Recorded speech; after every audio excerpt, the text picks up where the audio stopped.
Buenas tardes entonces a todos. Vamos a continuar la clase de química coloidal y concretamente hoy día vamos a abordar el tema de los coloides que están presentes en el vino. Entonces, tenemos que tener en cuenta que el vino recién descubado presenta, el vino nuevo siempre se va a presentar como una bebida más o menos turbia, dependiendo de la cantidad de borra con la que haya sido elaborado. Cuestión que es variable porque es distinto, por ejemplo, ya si estamos haciendo una vinificación en blanco u otra en tinto, pero también es diferente si es rosado, y aún dentro de estos grupos, blanco, rosado o tinto, tendrán más o menos cantidad de borras dependiendo del modo de elaboración. Lo cierto es que, o mucho o poco,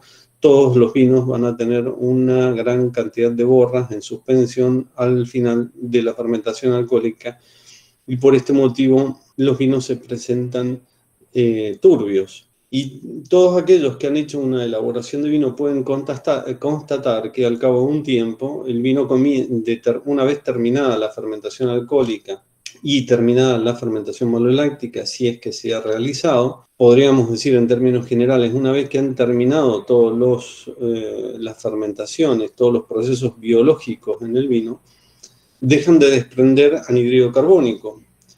Y esa falta de desprendimiento de anhídrido carbónico lo que hace es disminuir la cantidad de movimiento convectivo que se produce en el vino. ¿Qué es el movimiento convectivo? El movimiento que provoca el mismo desprendimiento de anhídrido carbónico en esas burbujas, en su movimiento ascendente, imprimen un cierto movimiento convectivo al líquido y a todas las partículas que están disueltas o dispersas en el líquido, en este caso el vino. Una vez que este proceso ha terminado, no hay desprendimiento de carbónico, por tanto no va a haber movimiento en el líquido. Eso es constatable rápidamente, fácilmente, a simple vista se puede observar.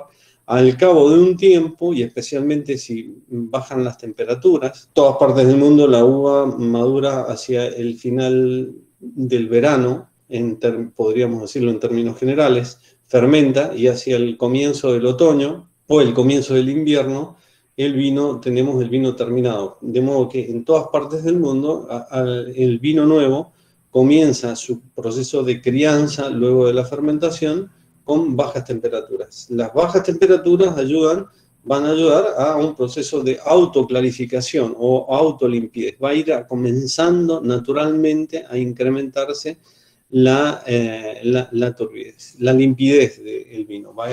Por el contrario, va a ir disminuyendo la turbidez de los caldos. Ahora, por todos es constatable que esta limpidez que alcanzan naturalmente los caldos, los vinos en general, no es suficiente como para ser vendidos en el mercado.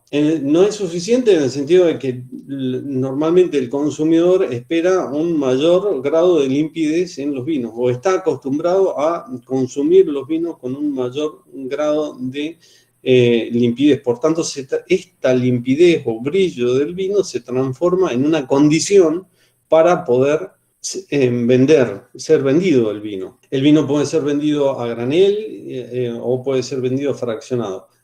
Cuando se vende a granel, el brillo, la limpidez del vino puede ser negociable. Cuando se vende fraccionado, ya el envase final, normalmente la limpidez del vino, salvo rarísimas excepciones, no es negociable. Es una condición sine qua non. Quiere decir que si no hay un buen nivel de limpidez, lo más probable es que esa partida sea rechazada por el consumidor. ¿Cómo se logra esa limpidez en el vino? Mediante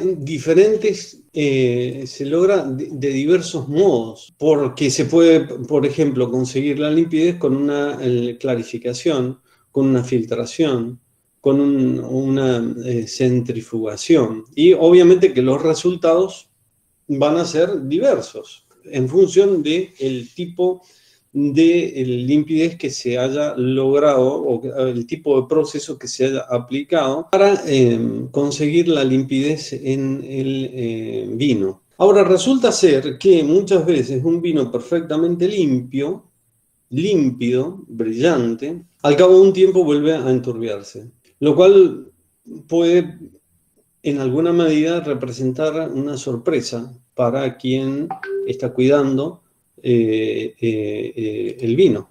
Bien, entonces esto, si bien puede ser cierto, tiene una explicación absolutamente científica de por qué ocurre, y es precisamente lo que vamos a tratar de dilucidar en el estudio de este tema. Cuando nosotros hablamos de un vino, tenemos que decir que un vino en general es un sistema en el cual que está constituido como solución verdadera. Ya vamos a explicar qué es una solución verdadera, aunque ya lo hemos dicho anteriormente, lo vamos a reiterar. O también puede ser considerado un sistema disperso. ¿Qué es una solución verdadera?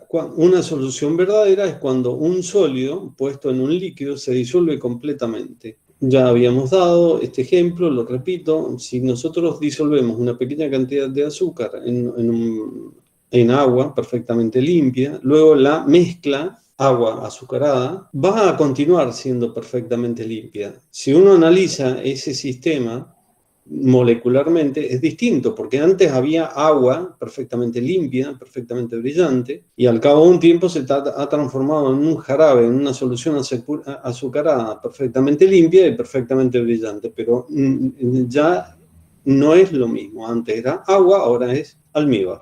También podríamos dar otro ejemplo distinto, en donde en vez de agregar una molécula de azúcar, por ejemplo, podríamos agregar una molécula de sal. Y pasaría exactamente lo mismo, cloruro de sodio, por ejemplo.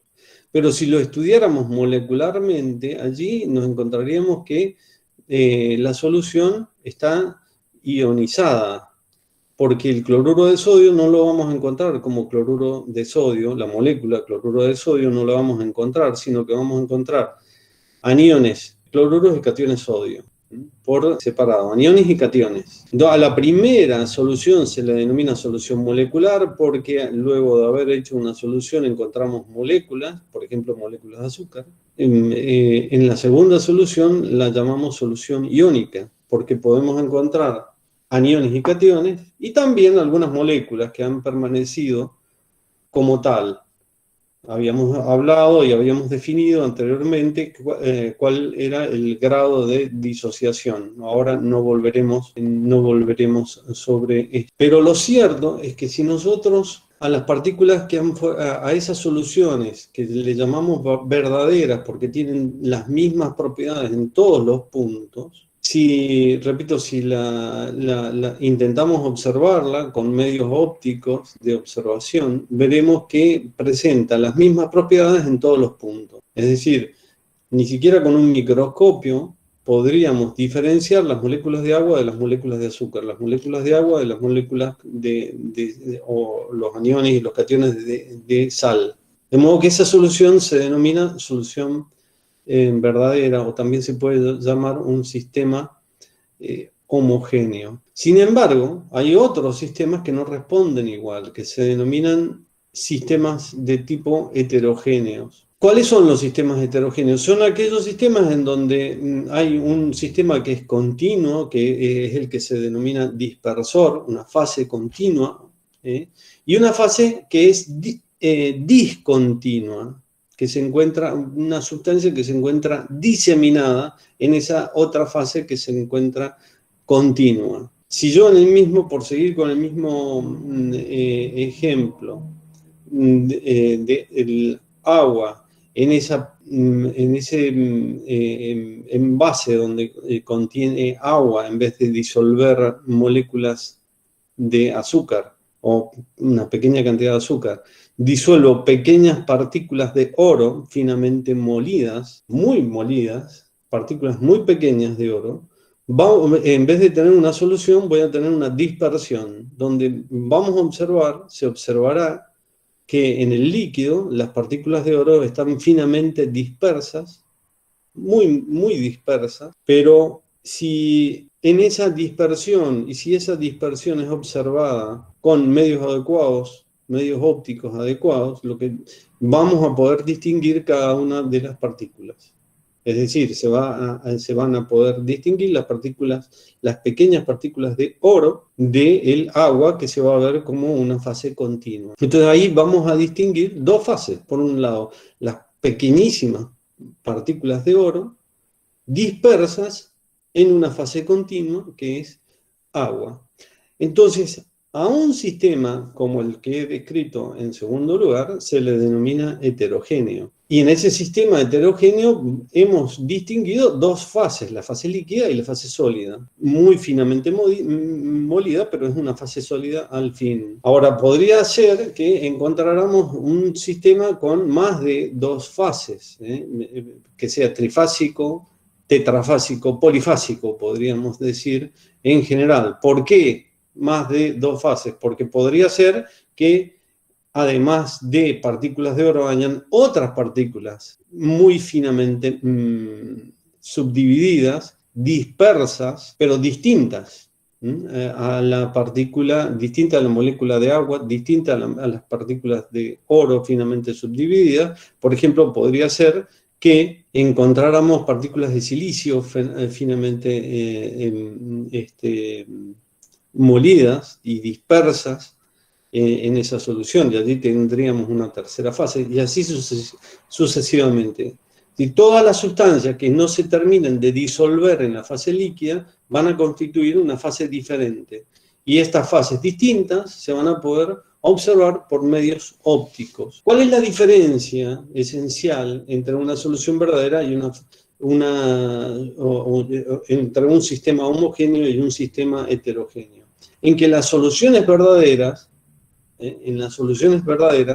cada uno de los componentes de las soluciones verdaderas son partículas o moléculas que tienen un tamaño inferior a 1 milimicrón. 1 milimicrón, la millonésima parte de 1 milímetro, es decir, 1 milímetro dividido 1 millón.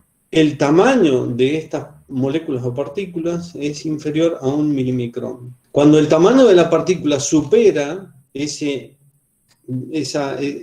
límite, 1 milimicrón, ya la situación cambia, no es igual. La partícula no se termina de integrar una en otra correctamente, como es, por ejemplo, el agua y el azúcar, ni el agua y la sal. Podrían ser dos líquidos, agua y alcohol, por ejemplo, agua y alcohol etílico. Y así un montón de otros ejemplos. Allí cada una de las partículas, cuando es una solución verdadera, será inferior a 1 milimicrón. Cuando son superiores a 1 milimicrón, se pueden empezar a distinguir uno de otro. Y entonces constituyen sistemas que se denominan heterogéneos. Esto es muy importante porque es lo que luego nos va a permitir comenzar a entender qué es una partícula de tipo coloidal. Y comenzamos directamente a tratar de definir.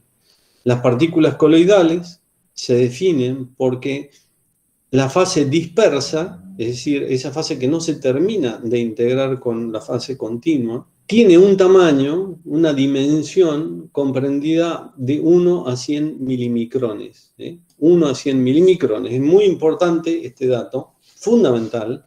Podrían usar otra unidad de medida, podría ser 1 a 100 nanómetros, pero no confundirse porque podrían utilizar otra unidad de medida, por ejemplo, el micrón, y entonces sería distinta la dimensión. O podrían hacer el micrómetro, y entonces sería nuevamente otra dimensión distinta. Es decir, no es la misma unidad seguida de ceros. A esto me refiero. Concretamente el milimicrón y el nanómetro son coincidentes. A no confundirse con ese dato, porque si no, fíjense que la definición de un sistema coloidal es cuando la partícula dispersa tiene un tamaño comprendido entre 1 a 100 milimicrones. Y nada más, es el único común denominador de las dispersiones coloidales. ¿Por qué nos referimos a este conjunto de partículas que tienen un mismo tamaño? Porque tienen propiedades que son comunes. Responden igualmente, aunque la naturaleza de estas partículas sea completamente diferente. Estos sistemas que están constituidos por una parte que es el sistema continuo, que podría ser un líquido. Ya vamos a ver que además de un líquido puede ser un sólido o un gas, pero no nos adelantemos por ahora. Para nosotros, vino es un líquido que fundamentalmente está constituido por agua. El agua es el principal componente del mosto y el principal componente del vino. Y las partículas disueltas en ese mosto, cuando las partículas disueltas en ese mosto están comprendidas entre un tamaño de 1 a 100 milimicrones, a esas partículas las denominamos partículas de tipo coloidales. Tienen propiedades comunes, por ejemplo, atraviesan los ultrafiltros. Las partículas coloidales pueden atravesar las partículas coloidales atraviesan los filtros de poros finos, pero no atraviesan los ultrafiltros. Ya vamos a definir qué es un ultrafiltro, o lo decimos ahora mismo. El ultrafiltro es un filtro que está diseñado especialmente para retener partículas coloidales. Por tanto, los ultrafiltros tienen un poro de un diámetro inferior a 1 milimicrón, o ligeramente inferior a 1 milimicrón, de modo que retienen todas las partículas coloidales. Eso es un ultrafiltro, pero en general los filtros de poros muy finos no retienen, no alcanzan a retener las partículas coloidales. Las partículas coloidales no son visibles con un microscopio común. Se observan con un microscopio y no se pueden distinguir, pero sí son observables con un ultramicroscopio. Ya aclararemos en qué consiste un ultramicroscopio.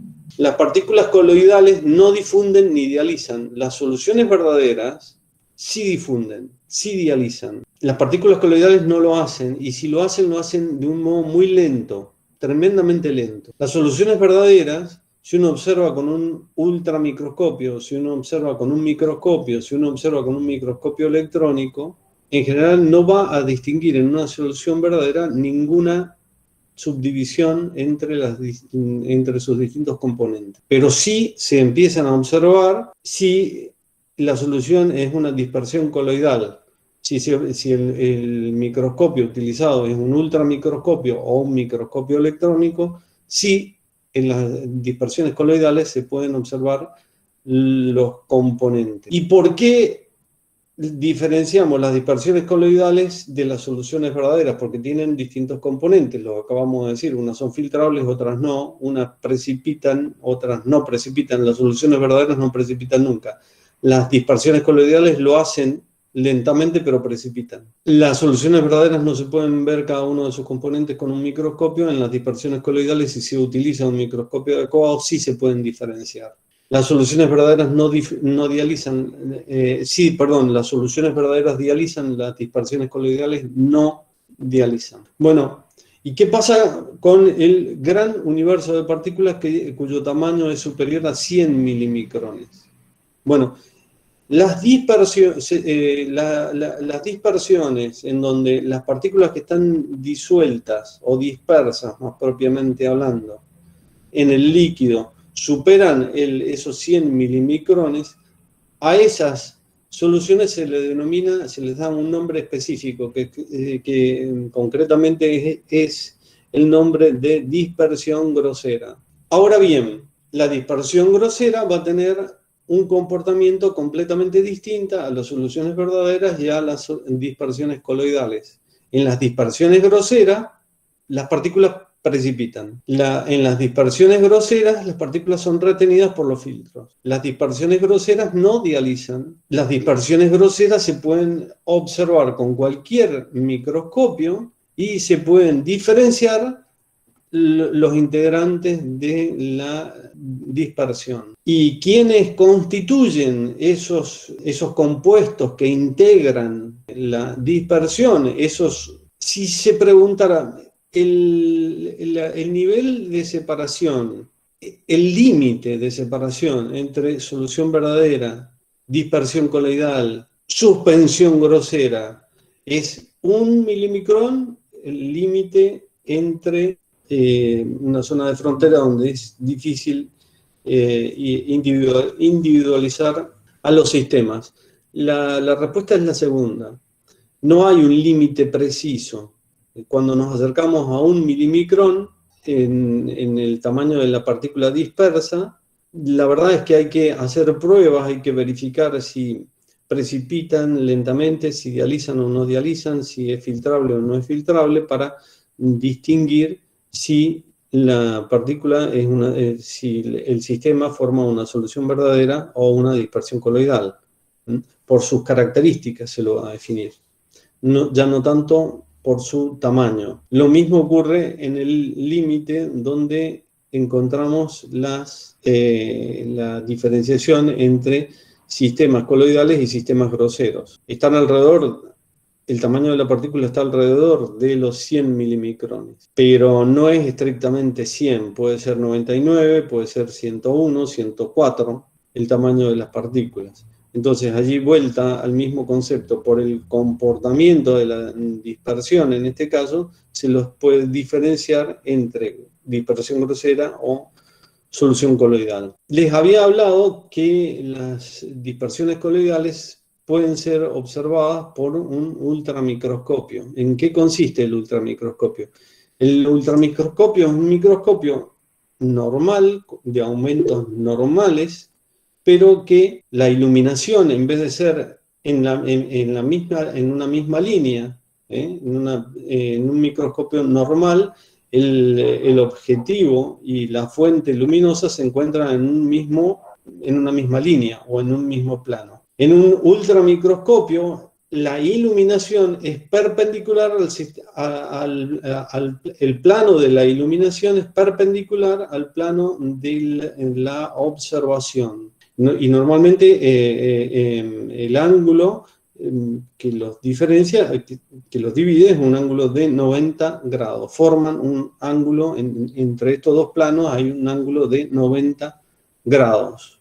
Son perpendiculares. Entonces el ultramicroscopio tiene normalmente un fondo negro, oscuro, y es iluminado tangencialmente, perpendicularmente, por una fuente de luz. Allí las partículas coloidales desarrollan una propiedad que es el efecto Tyndall, que es propio de las partículas coloidales. Las partículas coloidales, al ser observadas con un haz de luz perpendicular, difunden la luz, y de modo que, si bien la partícula por sí misma no se puede observar, por la difracción que provocan en la luz, por la difusión que han provocado de la luz, son observables, por el efecto luminoso son observables. Entonces, en esto consiste el modo de funcionar de un ultramicroscopio. Vamos a hablar ahora un poquito más en concreto cómo están constituidas las dispersiones coloidales. Dentro de las partículas coloidales, las partículas que constituyen coloides, vamos a encontrar micelas, y también vamos a encontrar macromoléculas. En general, ¿en qué se diferencia una micela de una macromolécula? Las partículas coloidales micelares son sustancias de tipo cristaloides, cristalinas, tienen esa estructura propia de un cristal, rígida, con una forma propia, que se mantiene en el tiempo, pero tienden a ir aglomerándose. Ya vamos a ver cuáles son las razones por las cuales se aglomeran, pero tienden a aglomerarse y a formar partículas de tipo cristalinas también, de un tamaño comprendida entre 1 a 100 milimicrones. Entonces, normalmente se llaman micelas aquellas partículas coloidales que tienen estructura rígida. Ejemplo de una micela es, por ejemplo, las pequeñas moléculas que se forman de bitartrato de potasio. Cuando se está formando el bitartrato de potasio, tiene estructura de tipo micelar, porque es un pequeño cristal que se empieza a formar en el seno de un líquido. Cuando esa micela supera el tamaño coloidal, precipita y forma un suspensoide muy grande que vence la gravedad y precipita y se va al fondo de la botella como un cristal, pero ya es un cristal grande, dejó de ser coloide, pasa a ser un suspensoide, pero en forma de cristal. Estos son micelas. Otras partículas no tienen la forma de micelas, sino que son amorfas y son muy grandes. Son macromoléculas. Macromoléculas son moléculas de tamaño gigante, vamos a dar más adelante algunos ejemplos de esto, que pueden estar en forma molecular, es decir, no están disociadas, o pueden estar disociadas. Entonces, en ese caso no es una macromolécula, sino que es un macroión con una carga positiva o negativa, dependiendo del caso. Pero por ahora lo que a ustedes les tiene que quedar perfectamente en claro es que es una partícula coloidal, es una partícula que tiene un tamaño de 1 a 100 milimicrones, no me canso de repetirlo porque esto es la clave para entender qué es un coloide, y esa partícula puede ser de tipo cristalina o puede ser de tipo macromolecular o macroión, si está disociada, si tiene una carga eléctrica. Atención porque no estamos dando ninguna otra característica que los una, ninguna otra característica común. La naturaleza química de las partículas puede ser muy diversa. Habíamos dado un ejemplo de una partícula coloidal formada por partículas de oro. Les acabo de dar otra formada por bitartrato de potasio. Las proteínas, cuando se calientan, forman partículas coloidales y son partículas coloidales de tipo amorfas. Hay muchas partículas coloidales en los vinos que al cabo de un tiempo se desnaturalizan y precipitan. Por ejemplo, la materia colorante del vino forma una macromolécula de un tamaño muy grande que no se puede mantener disuelta en el vino y al cabo de un tiempo precipita. Unas son partículas de tipo cristalina, el bitartrato de potasio, y otras son partículas amorfas, la materia colorante, las proteínas que precipitan. Pero todas son partículas de tipo coloidal, siempre y cuando coincidan, tengan esa característica de tener un tamaño comprendido entre 1 a 100 milimicrones. Partículas coloidales que atraviesan los filtros. Entonces acá empiecen a prestar atención. Si atraviesan los filtros, quiere decir que si no se corrige el vino, esas partículas coloidales van a ir a parar a una botella. Y entonces, en general, no precipitan. Pero si precipitan, esa partícula coloidal va a formar primero un turbio en la botella y después un precipitado en la botella, generando un inconveniente. De acá, con estos datos que ya les voy dando, pueden ir avisorando cuáles son, digamos, los inconvenientes que tienen la presencia de estas partículas coloidales presentes en los vinos. Recuerden que comenzamos diciendo una de las características esenciales exigidas por el consumidor en los vinos es que esté limpio, brillante. En las notas de cata de los vinos, uno de los apartados, uno de los considerandos que evalúan normalmente los degustadores de los vinos es el brillo del vino. Bueno, el brillo del vino está íntimamente relacionado con que el vino sea una solución verdadera o una dispersión coloidal o una suspensión grosera. Si es una solución verdadera, el brillo del vino va a ser irreprochable.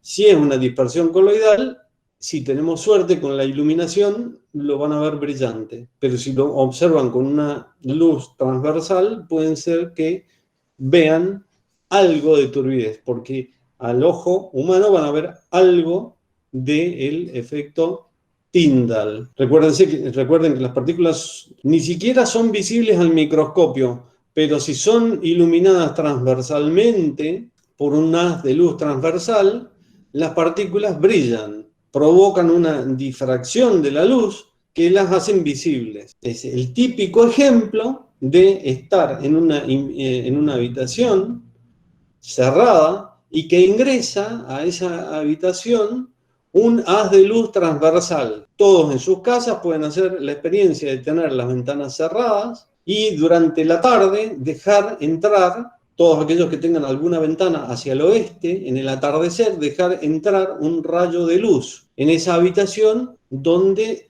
está a oscuras. Entonces, si hacen este ejemplo, este ensayo en sus habitaciones, que se los recomiendo que lo hagan, van a poder observar que en el medio de la oscuridad van a observar en la habitación una gran cantidad de polvillo dando vuelta. Y ese polvillo lo observan en el medio de ese haz de luz. ¿Por qué? Porque se forma un haz de luz lleno. Un haz de luz lleno. ¿Lleno de qué? De partículas coloidales que emiten brillo. Si iluminan completamente la habitación, si encienden la luz y abren las ventanas totalmente, dejarán de ver esas partículas coloidales que constituyen que están presentes en sus habitaciones. ¿Por qué? Porque desaparece el efecto Tyndall. En cambio, si la habitación tiene fondo negro, está a oscuras, y penetra lateralmente un haz de luz, empiezan a observar el polvo ambiental. Entonces, el polvo ambiental en general son partículas coloidales. Los virus, dependiendo del tamaño que tengan, pueden constituir partículas coloidales. Los microorganismos, depende del tamaño que tengan, pueden constituir partículas de tipo coloidales, que precipitan lentamente. Y ustedes pueden observar cómo las partículas coloidales dispersas en el aire van precipitando, van cayendo, pero muy lentamente, muy lentamente. Bien, tienen un movimiento caprichoso en el aire, bien, es muy interesante de hacer ese tipo de observación. Bueno, allí van a estar viendo un sistema de tipo coloidal donde un sólido está disperso en un medio continuo que no es líquido, es gas, porque también hay sistemas coloidales donde es un sólido disperso en un gas, bien digo. Las neblinas son un ejemplo de sistemas coloidales donde partículas finísimas de agua están dispersas en una solución continua que es el aire atmosférico. Las nieblas son sistemas de tipo coloidales. Bien, las espumas son sistemas coloidales donde, al revés, son pequeñas partículas de gas dispersas en un medio continuo que es el líquido. Entonces, todas las espumas son sistemas coloidales. Hay algunas espumas donde son partículas de gas dispersas en una solución, en un medio continuo que es de sólido. Los helados son soluciones donde hay gas emulsionado en un sólido.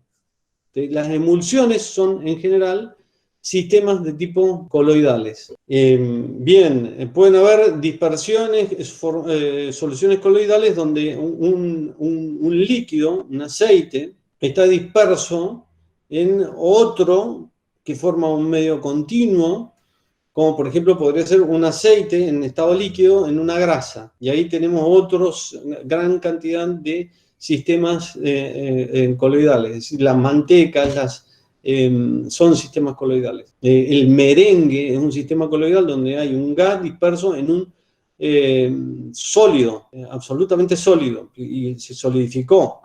Pero el pan es un modo de generar sistemas coloidales. En principio generó la partícula de gas en un sólido, forma dispersiones de tipo coloidales. El chocolate es un sistema de un gas disuelto en un sólido que ha constituido un sistema de tipo coloidal. Bien, y hay sistemas coloidales de gas en gas, de líquido en líquido, es decir, por ejemplo, las mayonesas son sistemas coloidales de líquido en líquido, donde uno forma la fase continua y el otro son líquidos que están dispersos y luego forman una unidad.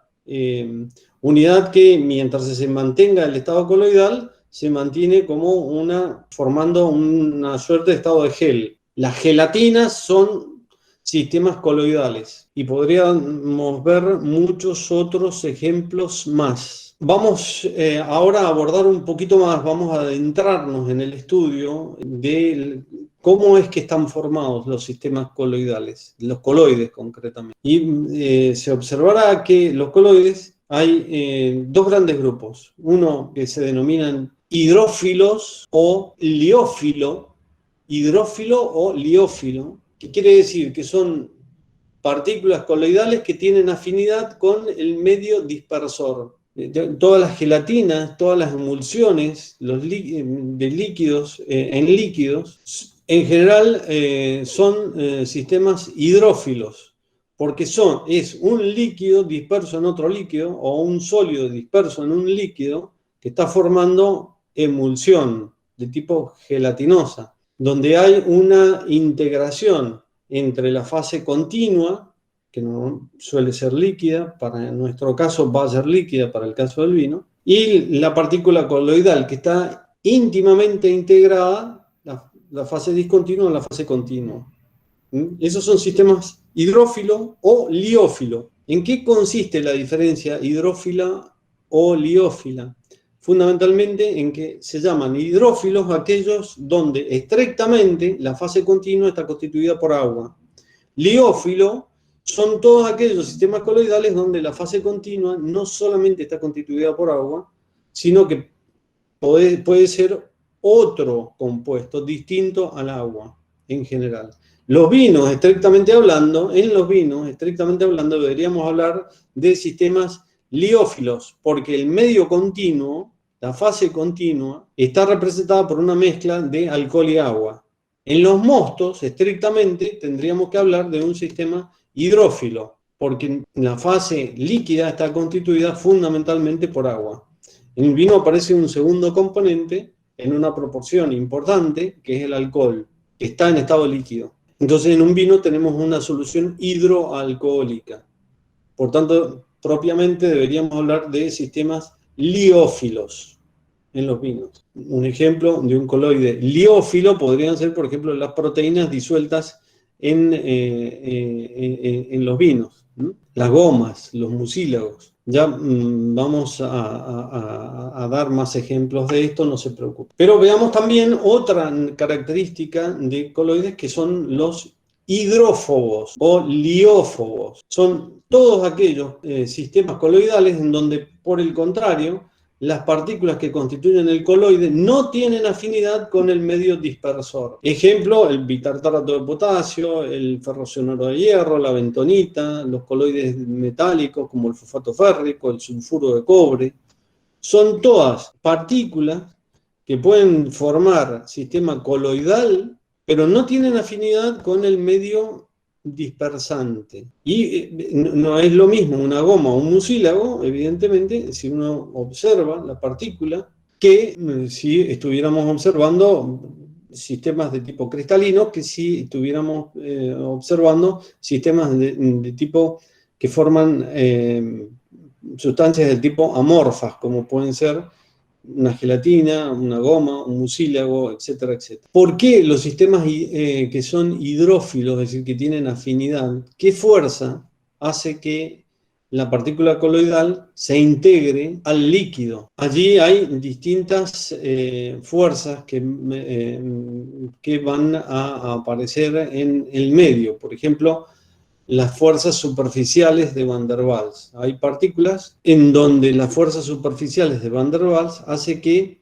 se adhieran una partícula a otra. Son tan fuertes para esas partículas las fuerzas superficiales de Van der Waals que hacen que se integren, se vayan integrando. Después hay otros tipos de fuerza, como son, por ejemplo, fuerzas que hacen que formen enlaces de tipo químicos, valentes o covalentes o electrovalentes. Vamos a volver sobre este tema, lo vamos a explicar un poquito más, pero tengan en cuenta que en aquellos sistemas que son hidrófilos hay fuerzas que hacen que las partículas coloidales estén fuertemente unidas a la fase continua, por diferentes tipos de fuerzas, que ya vamos a ver. Algunas son fuerzas, repito, superficiales, hay otras que son valentes, covalentes, en fin, de distintas naturalezas. Bien, vamos a hacer un pequeño corte aquí